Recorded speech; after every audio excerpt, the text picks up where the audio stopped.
This podcast is sponsored by Skylight Frame. Mother's Day is almost here. What are you getting her? Something that shows you care. Something that makes her feel loved. Something that won't stress you out. Something like the Skylight Frame. The Skylight Frame is the perfect gift. It's a touchscreen photo frame your whole family can upload photos to, from wherever they are in the world. It's a way to share with her all the moments that matter. It sets up in seconds. You can even make sure that it's already loaded with photos when your mom opens her Mother's Day gift. And her Skylight Frame can hold thousands of the treasured photos you share. It's an easy, heartfelt way for mom to stay connected with those who matter most. It really is the perfect gift. Now, as a special Mother's Day offer for our listeners, get 15% off your purchase of a Skylight Frame when you go to skylightframe.com/easy. That's SKYLIGHTFRAME.com/easy. Get 15% off your Mother's Day purchase now at skylightframe.com/easy.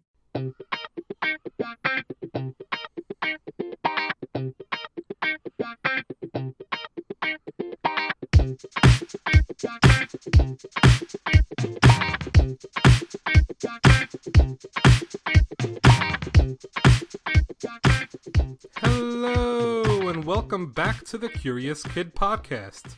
We've got a new topic for this week, so let's jump right in. Olivia, what are we curious about this week?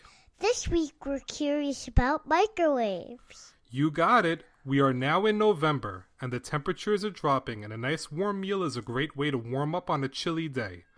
If you want to heat up some food, there are several ways to do it. What are some good ways to warm up food? We can warm up food on stoves. Yeah, you sure can. You can put food on a stove to warm it up. It may take some time, and you have to be careful not to burn yourself. Can you think of another way to warm up food? Yeah, you can warm up food in the oven. That's right. You can do that, but that's also going to take some time, and you also have to be very careful to make sure you don't burn yourself. I wish there was a way to heat up food real quickly without having to worry about burning yourself. Silly, you can warm up your food in a microwave. The microwave! Such an amazing invention. You can take a Hot Pocket out of the freezer, throw it in the microwave for 30 seconds, and then you could take a bite and the inside of the Hot Pocket will be hotter than the surface of the sun. And that's not even the amazing part. What happens when the microwave starts beeping to let you know that your food is ready and you stick your hand inside? The microwave isn't hot, but your food is hot. Isn't that amazing? Your food could be piping hot, and yet the microwave that heated your food up could be cooler than Bruno Mars. It truly is amazing. So before we discuss how popular microwaves are and how they work, let's get to the question of the week.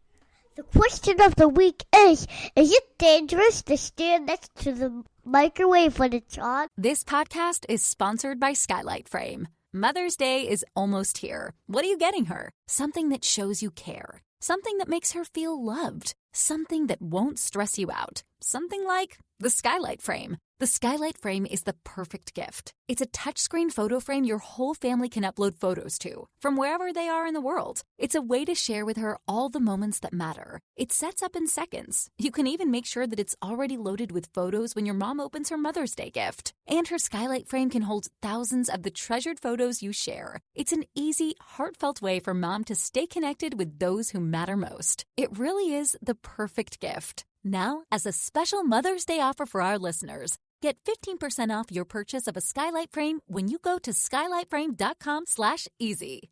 That's SKYLIGHTFRAME.com/easy. Get 15% off your Mother's Day purchase now at skylightframe.com/easy. That's a great question. So let's talk microwave history. Well, the first microwave was available in 1947, but lots of people didn't run out to buy it. You know why? It was really, really big and also extremely expensive.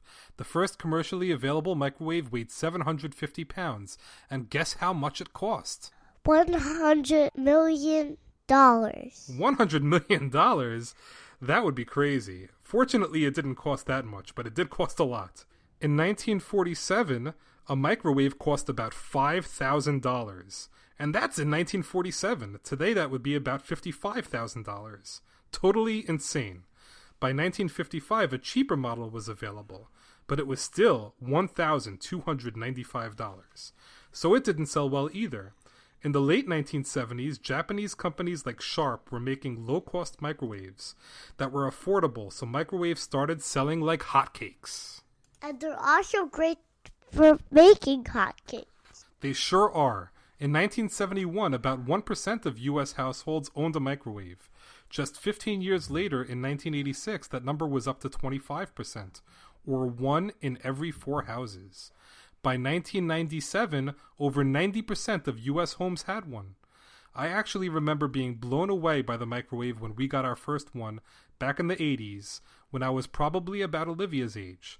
Although I was curious back then, I didn't bother looking up how the microwave worked because the Encyclopedia Britannica was not quite as convenient as Google.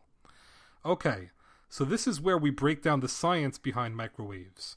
Microwaves are actual electromagnetic radiation waves that the microwave makes that are able to get into your food and heat it up. Think of it as waves, like the waves of the ocean, but they are impossible to see.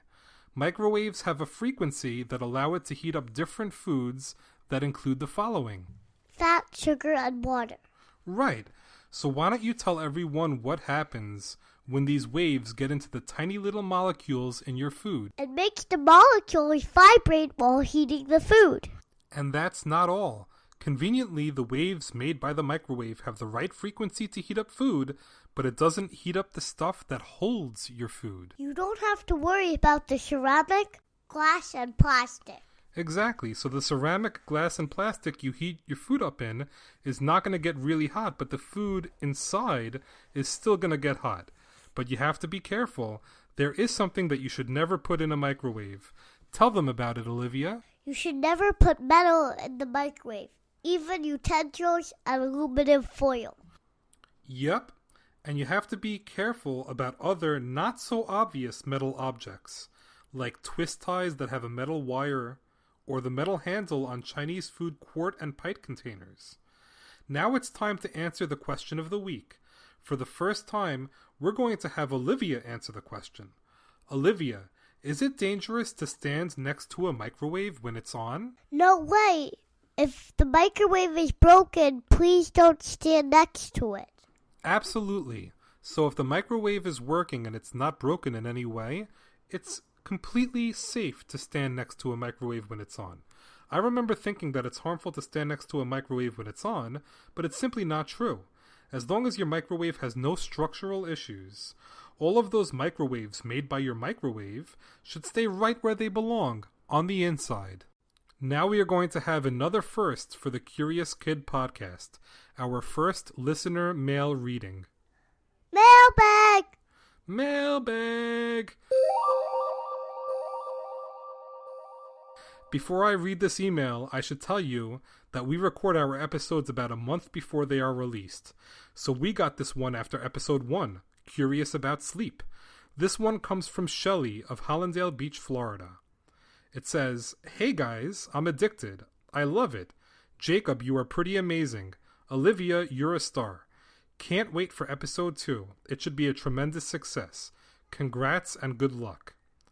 Well, Shelley, thanks so much for the kind words. I don't think you understand how much it means to us.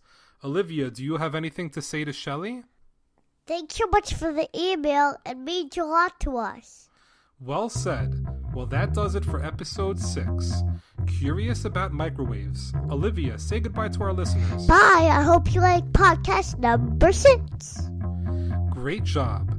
So do you want to have your email read in one of our episodes? Send us an email to CuriousKidPodcast@gmail.com. And don't forget to include your name, age, and hometown. You can email us to give us ideas for future podcasts or just to let us know what you think about the episodes you've heard so far. We also have a Facebook page, so please follow us on the Curious Kid Podcast Facebook page. Don't forget to subscribe to our podcast on Apple Music or Google Play to make sure you are the first to know when a new episode is released. As always, thank you so much for listening and getting curious with us.